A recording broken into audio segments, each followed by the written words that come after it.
La lutte pour la défense de l'environnement est aujourd'hui bien ancrée dans nos sociétés occidentales. Nous remarquons cependant que l'être humain ne trouve que rarement sa place dans les théories dites environnementalistes. Une écologie respectant le rôle central de l'homme dans la création est-elle possible?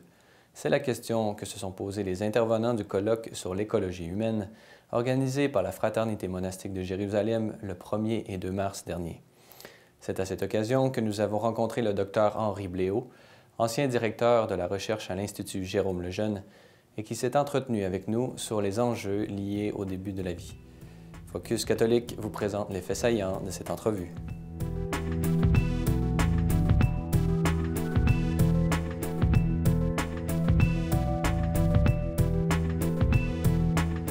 Docteur Bléau, bonjour. Merci d'avoir accepté notre invitation. Vous êtes docteur en médecine. Vous avez travaillé presque toute votre vie à la réalisation d'études cliniques pour le développement de nouveaux médicaments. Vous avez également travaillé 15 ans pour la Fondation Jérôme Lejeune. Vous avez travaillé beaucoup sur la trisomie 21. L'écologie humaine, c'est le titre de la conférence d'aujourd'hui. Est-ce que vous pouvez jeter un éclairage sur cette expression? Je me souviens de Benoît XVI qui en avait parlé à Sydney, dans son discours d'ouverture à Sydney, au JMJ. Et pour moi, c'est très simple. L'écologie, c'est le respect du monde, c'est le respect du monde qui nous entoure. C'est quelque chose qui est indispensable parce que nous sommes dedans et donc nous en faisons partie. Mais le sommet du monde qui nous entoure, c'est nous, c'est l'homme.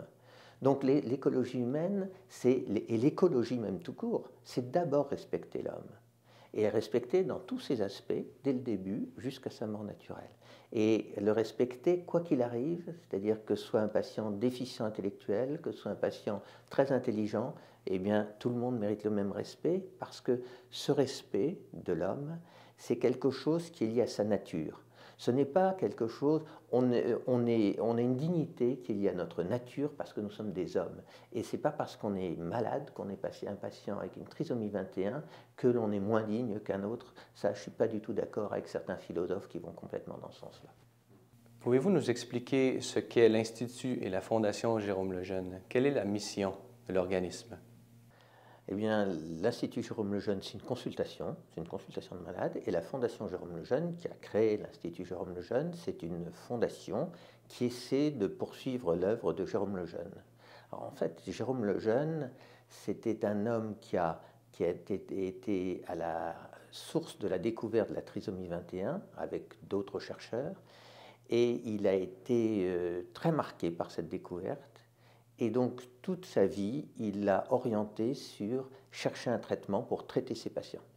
Et en parlant de ses patients, il disait d'ailleurs que le seul moyen de les sauver, c'était de les guérir. Et on se rend compte aujourd'hui qu'il était tout à fait dans la vérité. Et donc, l'objectif de Jérôme Lejeune, c'était de trouver un traitement. Et l'objectif que j'ai suivi moi-même, c'était de chercher un traitement pour la trisomie 21. Est-ce que vous pouvez nous parler de la rencontre que vous avez faite avec le professeur Lejeune et des raisons qui ont motivé votre implication à son œuvre? Alors, Jérôme Lejeune, je l'ai connu quand j'étais dans l'industrie pharmaceutique. J'ai été spécialisé en essais cliniques de nouveaux médicaments et lui voulait essayer certains traitements, certaines vitamines, un certain nombre de choses pour traiter la déficience intellectuelle des patients trisomiques 21. Et donc, il avait besoin d'aide parce que faire un essai clinique, ça demande beaucoup de paperasse, de trucs juridiques, de tout un tas de choses. Et donc, mon patron m'avait demandé si je voulais bien l'aider. Et donc, c'est comme ça qu'on a démarré une collaboration pour monter donc un essai clinique pour Jérôme Lejeune. Et ensuite, on s'est toujours vu sur des sujets de trisomie 21, mais aussi d'autres sujets sur l'épilepsie, sur tout un tas de choses où on avait des points communs, où on avait des discussions scientifiques. Mais voilà, quand lui avait une idée sur la trisomie 21 et qu'il en parlait dans son service, comme souvent les chefs de service, les gens disaient, ça y est, c'est encore une idée du patron, voilà. Et donc, il n'était pas très écouté. Alors que quand il m'en parlait, quand il m'expliquait techniquement ses nouvelles idées, moi j'étais beaucoup plus attentif et finalement je lui donnais des réponses et je pense que je l'aidais à raisonner. Non pas que j'avais son niveau scientifique, très loin de là, mais je l'aidais, je lui faisais un peu un miroir qui lui permettait d'avancer dans sa réflexion. J'étais un peu un candide. Voilà. Médecin par vocation, chercheur par nécessité. C'était une phrase qu'utilisait le professeur Lejeune. Est-ce que vous reconnaissez dans cette affirmation? Pour moi, ça a été le cas aussi, pas du tout par la même voie. Et si je suis rentré dans l'industrie pharmaceutique, c'était par nécessité. J'avais certainement bien plus envie de continuer à exercer ma médecine et à avoir des patients. Et même aujourd'hui, vous voyez, ça me manque encore de ne pas examiner un patient, de ne pas le suivre réellement. Voilà, on me demande souvent des conseils, y compris chez les patients qui ont une déficience intellectuelle. Mais ce côté très, très contact, très, je dirais, un peu physique que l'on a, c'est ce qui crée des liens, en fait, une certaine intimité avec les patients. Je trouve ça extraordinaire et on est très proche des patients et je trouve ça extraordinaire. Et qu'est-ce que la génétique ou la science en général peut nous apprendre sur le début, le commencement de la vie? La biologie nous montre des choses sur le début de la vie qui sont extraordinaires et en particulier nous montre que l'embryon, contrairement à ce que l'on lit dans certains articles, n'est pas un amas de cellules.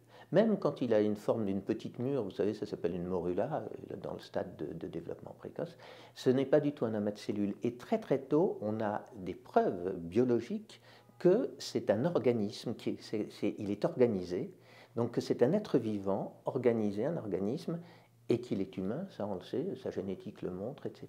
Donc on a réellement des preuves que l'embryon, dès le début, est un être humain. Ensuite, on peut discuter de la personne humaine, mais ça c'est de la philosophie, donc moi je vais être prudent là parce que ce n'est pas mon rayon. Mais c'est Benoît XVI qui disait on n'a jamais croisé un être humain qui n'est pas une personne. Dissocier l'être humain de la personne est quand même assez un problème de sémantique, c'est très artificiel et ça ne repose sur aucune réalité. Donc voilà, donc moi je regarde les faits biologiques et je vois que dès le début, l'embryon est un être humain, est un être vivant humain. L'embryon n'est pas du tout le corps de la femme, à tel point que très souvent entre un enfant et sa mère, il y a une incompatibilité. Un enfant en général ne peut pas donner d'organes à sa mère. Il y a une chance sur 4 pour qu'il puisse en donner, mais il y a 3 chances sur 4 qu'il ne puisse pas en donner. Donc dire que c'est le corps de sa mère, pas du tout. Il est complètement individuel. Et même le placenta, c'est une partie de l'embryon, le placenta, c'est lui qui gère. Et même les hormones. Si une femme a par exemple un cancer de l'ovaire en début de grossesse, à 3 mois de grossesse, 2-3 mois de grossesse, et qu'il faille lui retirer ses ovaires, alors qu'elle est enceinte, vous pouvez lui retirer ses ovaires, la grossesse va continuer tout à fait normalement parce que c'est le placenta, donc l'embryon, qui gère l'hormonologie de la femme. Donc vous voyez, l'embryon a une forte individualité par rapport à la femme. Il n'empêche que la femme, évidemment, est totalement en symbiose avec son enfant, avec son embryon. Mais il y a une grosse individualité. Non, c'est intéressant, justement. Nous savons que dans notre société canadienne, il y a présentement un vide juridique sur la question des droits des embryons. Est-ce qu'une telle législation respecte ce que nous dit la science? Pour moi, ça ne respecte pas. Je pense que la science montre bien que dès le début de la vie, l'embryon est un être vivant humain, est un être humain, donc normalement, il devrait y avoir une protection. La difficulté, c'est qu'aujourd'hui, l'éthique, que ce soit d'un point de vue juridique ou d'un point de vue bioéthique des comités d'éthique, suit les progrès de la science. C'est-à-dire que l'éthique n'est plus quelque chose qui est stable, qui a une unité et qui est toujours la même. L'éthique devient quelque chose qui bouge en fonction de la science. Et ça a un côté très dangereux parce que quand on prend la trisomie 21, du coup, on ne respecte pas l'embryon, mais voilà.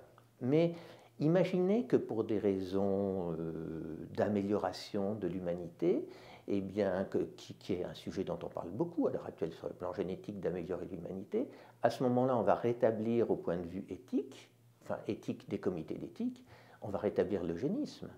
Donc vous voyez qu'on peut très très facilement, avec une éthique qui n'a pas de base solide, glisser. Alors que l'éthique, en fait, c'est quelque chose d'immuable. C'est quelque chose... Moi, je dis toujours, l'éthique, elle préexiste. Elle préexiste complètement à ce que nous sommes. Simplement, les progrès de la science révèlent des questions éthiques qui n'avaient pas encore été abordées. Et c'est en ce sens-là qu'il est nécessaire de travailler la bioéthique. Mais l'éthique est préexistante. Elle est parfaitement stable. Et pas quelque chose de fluctuant comme c'est fait à l'heure actuelle. C'est un fait que trop souvent, les diagnostics prénataux se terminent par une interruption volontaire de grossesse, surtout lorsqu'on a affaire à une maladie telle que la trisomie 21. Quelle est votre réaction devant un tel état de fait? La situation de la femme. Il faut voir qu'une femme à qui on annonce qu'elle attend un enfant porteur d'une trisomie 21, c'est quelque chose d'extrêmement lourd à porter. Donc après, il va falloir l'aider à gérer cette situation. La femme, souvent, quand on lui annonce qu'elle attend un enfant trisomique, elle se dit, si j'interromps ma grossesse, ouf, ça va être fini. Bon. Et ce n'est pas tout à fait ça. D'abord, le premier temps, je pense que c'est d'aider les femmes à se rendre compte qu'il leur arrive quelque chose qui leur tombe sur le crâne, c'est un coup de massue, et qui est quelque chose d'extrêmement lourd à porter. Quoi qu'il arrive, quelle que soit la solution qu'elles prennent, que ce soit une solution d'ouverture et d'amour, de garder cet enfant et d'élever un enfant porteur d'une trisomie 21, que ce soit le fait d'interrompre une grossesse, de toute façon, ça va être très lourd à gérer.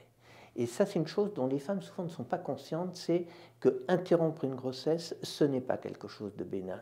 Et vous vous rendez bien compte qu'une interruption de grossesse, c'est quelque chose qui atteint l'une de ses fonctions majeures, qui est la maternité. Donc forcément, ça la blesse. Et pour aider les femmes, c'est important de leur dire, attention, ce n'est pas rien. Il faut que vous réfléchissiez à ce à quoi vous vous engagez.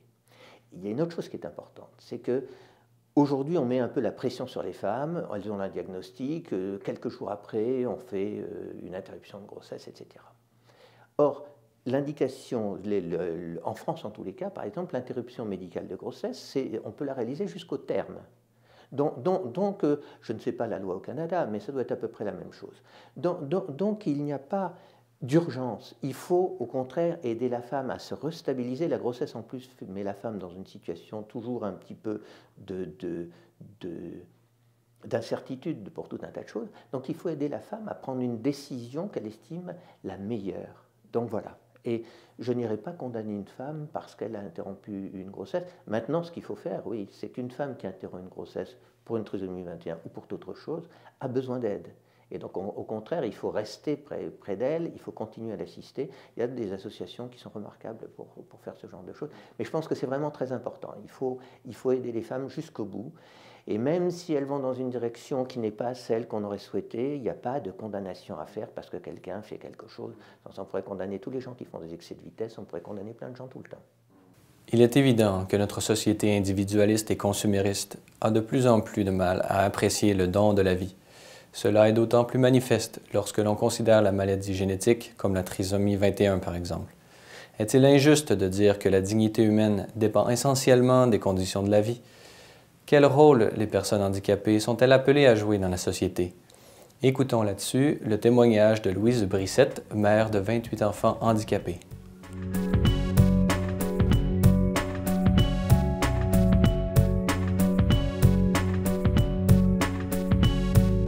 Noblesse du cœur, ils sont les maîtres de l'amour, de l'amitié au quotidien et de vivre la vie justement au quotidien. Ce ne sont pas des enfants qui pensent à demain, après-demain et tout. C'est les enfants qui vivent vraiment le moment présent.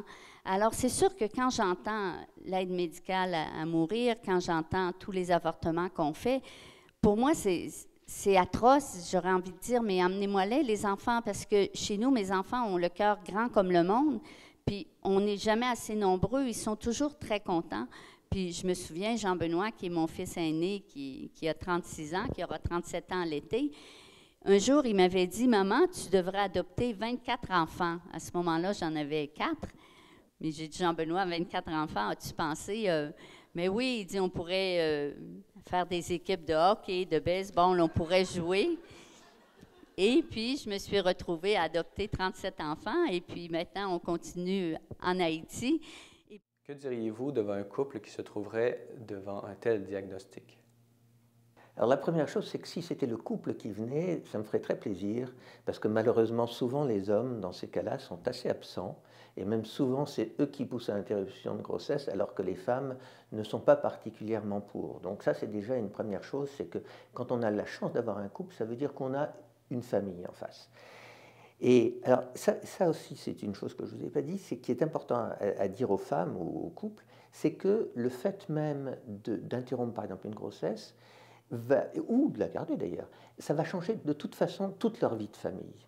S'il y a d'autres enfants, ça va changer toutes les choses. Alors, j'ai entendu des télévisions dire qu'il ne fallait pas dire aux autres enfants qu'on avait fait une interruption de grossesse parce qu'on attendait un enfant trisomique. Et je trouve ça très grave parce que c'est typiquement introduire un secret de famille très important, alors que même une femme qui prend la décision d'interrompre sa grossesse, si elle est mariée, si elle a des enfants, il faut que ce soit une affaire de famille. Il faut qu'au contraire, elle bénéficie de toute l'aide de ses enfants. Il ne faut surtout pas laisser tomber. Et moi, je peux vous dire que l'aide des autres enfants, c'est souvent extraordinaire. J'ai un jeune couple qui attendait un enfant qui n'avait pas une trisomie 21, mais une très grosse malformation. Et l'enfant est mort à 6 mois de grossesse. Bon, il n'y avait rien à faire. Bon, c'était une affaire de famille. Eh bien, le cercueil, le père était menuisier. Et donc, il avait fait le cercueil de son enfant. Le couvercle du cercueil avait été sculpté par la mère de l'enfant. Et les flancs du cercueil avaient été peints par les 2 enfants. Donc, vous voyez, c'était complètement une affaire de famille. C'est leur petit frère. Et je pense que c'est comme ça qu'il faut arriver. C'est comme ça que la mère sera aidée dans des circonstances. Là, elle n'y pouvait rien. C'était pas du tout. Mais c'était pas une interruption volontaire. Mais même dans une interruption volontaire, il faut que ce soit une affaire de famille, réellement. Il faut que la famille se ressoude autour. Et surtout que la décision soit prise en gardant cet aspect familial.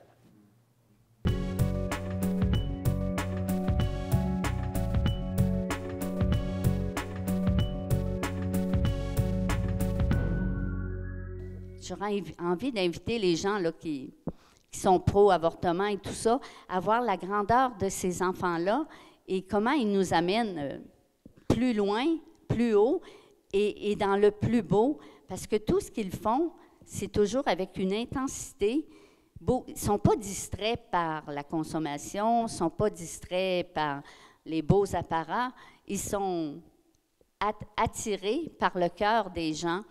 Puis, encore une fois, je reviens un petit peu sur Haïti, parce que c'est très spécial ce qui se passe là-bas dans l'accueil qu'on fait. Dernièrement, bon, j'ai eu la rencontre avec un avocat pour notre permis pour accueillir les enfants et tout. Puis moi, j'aime ça quand c'est pas trop compliqué, puis les papiers le moins possible.